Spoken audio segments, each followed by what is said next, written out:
So now that you have completed this section, here is a simple exercise using variables and what we have covered over outputting strings for you to practice the concepts that have been taught in this lesson. So we'll create a practice application that holds 4 numbers, any numbers that you like, in variables. And so you're going to have to make sure to use the proper type of variable to hold 4 numbers, 1 number in each variable. And we'll output the 4 variables 2 ways, once using concatenation and once using string replacement. So you should try to write this application on your own, but in the next section here, I'm going to show you how to write it in case you're stuck. So try it on your own, pause the video, see if you can make it work, and if not, if you're stuck, come back and walk through with me as I show you how to write this application.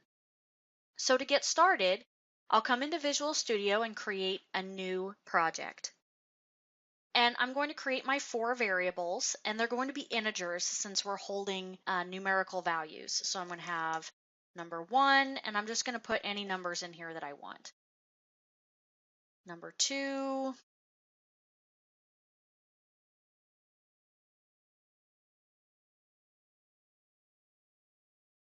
number 3, and number 4. So now we're going to print them 2 different ways. The first time using concatenation, so I'll use my console write line to concatenate up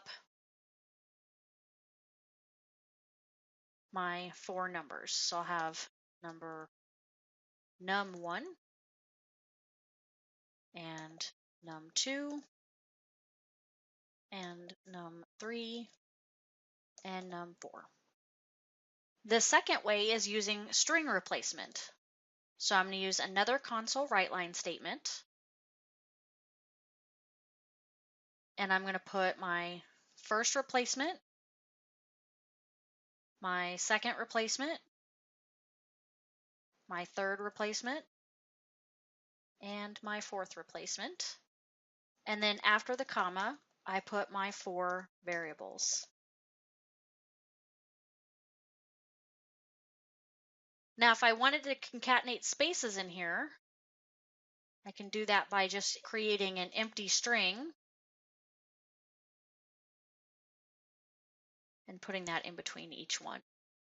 So then I can come up to my debug and run without debugging and see that I get the exact same string, 5, 10, 15, 20, my 4 variables, 2 different ways. So hopefully you were able to solve this one pretty easily given everything that we've covered this lesson, but if you feel like you're stuck, walk through this exercise and then you'll be ready to move on to the next section.